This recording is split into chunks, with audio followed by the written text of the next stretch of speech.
Welcome to the Explainer. Today, we're diving deep into the high-stakes showdown between the United States and Iran.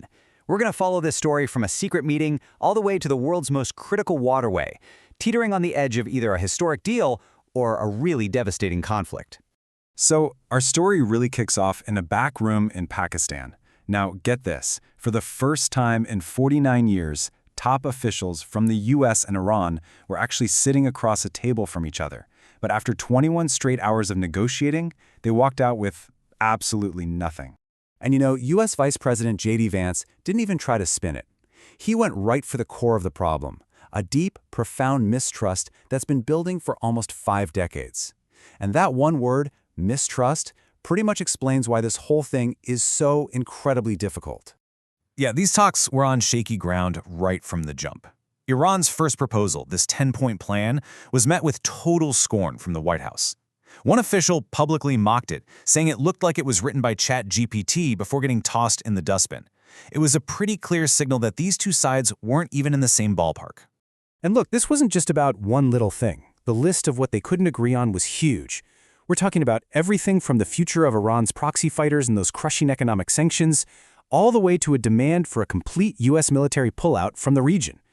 Seriously, every single one of these was a potential deal-breaker on its own. So you might be asking, how can Iran make such massive demands? Well, to understand their confidence, you have to look at their most powerful weapon. And it's not a missile, it's a tiny little strip of water called the Strait of Hormuz. This strait is Iran's ace in the hole. It's a natural chokehold on the entire global economy. Whoever controls the traffic through this waterway basically has their hand on a valve for a huge chunk of the world's energy supply. It's an incredible bargaining chip. And just how big of a deal is it? Well, think about this number. A full 20%, 1/5 of all the oil the entire world uses has to pass through this one narrow channel every single day. The global economy literally runs on what gets through the Strait of Hormuz. And this is exactly why this isn't just some distant political drama. A blockade here hits you directly. We're talking higher prices for the gas in your car, for the natural gas that heats your home, even the price of your food, since so much fertilizer passes through there. Not to mention the plastics and everything from water bottles to your clothes, it all connects back to this one spot. Okay, so there's the economic leverage. But then there's Iran's second piece of leverage, and this one is way more explosive, literally.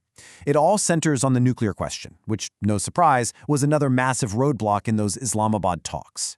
And what's so fascinating here is that you can pretty much boil down this entire complicated nuclear debate to just 2 numbers. The US was demanding a 20-year freeze on Iran's uranium enrichment program. Iran came back and offered just 5 years. That 15-year gap, well, that's a chasm that 21 hours of talks couldn't come close to bridging. So why? Why are they so far apart on what seems like just a number? Well, the answer isn't about physics or technology. It's about history. It all comes back to something that happened on a single, critical date. And this is that mistrust J.D. Vance was talking about, right here. From Iran's perspective, they already made a big nuclear deal back in 2015. They let in inspectors, they held up their end of the bargain. And then, in 2018, the U.S., under the exact same president, by the way, just tore up the agreement. So for Tehran, why would they ever trust a 20-year promise from America again? But then you flip the coin. From the American point of view, the stakes feel nothing short of existential. President Trump put it bluntly. The fear isn't just about enrichment percentages, it's the core belief that if Iran ever got a nuclear weapon, they'd use it to try and wipe out their biggest regional rival, Israel. But while these two rivals were locked in this standoff, a third player quietly walked onto the board, and almost nobody saw it coming: China. And their reason for getting involved really changes the whole dynamic. See, China usually plays by this rule book called strategic silence. Think about the war in Ukraine. Beijing stays pretty quiet. If it's not their direct problem, they tend to stay out of it. But this time was different. This time, they broke their own rule and spoke up. So what gives? Why now? You might think it's about protecting all the money they've invested in Iran, right? But the real reason is much bigger, much more strategic, and honestly, it's rooted in fear. Beijing is playing the long game here. They already see the U.S. as a major competitor in the Pacific Ocean. Their absolute nightmare scenario is a conflict that leads to a pro-American government in Iran, one that would let the U.S. build military bases right on China's western border. That's a two-front strategic threat they simply cannot allow to happen. Which brings us right back to today. All the players are in position, the stakes are set, and we're in this incredibly fragile moment with the clock ticking down. Right after those talks fell apart, President Trump issued this stark ultimatum.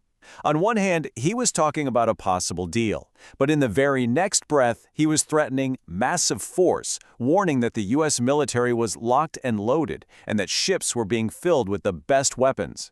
And that's where things stand right now. It's a tense, temporary peace. That crucial waterway is only partially open. And behind the scenes, you've got this quiet hum of back-channel talks that never really stopped, even after the big public failure. So both diplomacy and conflict are still very much on the table. Which leaves us with the ultimate question. After 49 years of radio silence, after all this history and mistrust, is it even possible for the US and Iran to pull off a historic grand bargain? Or is the whole world about to find out what happens when they can't? The hard way.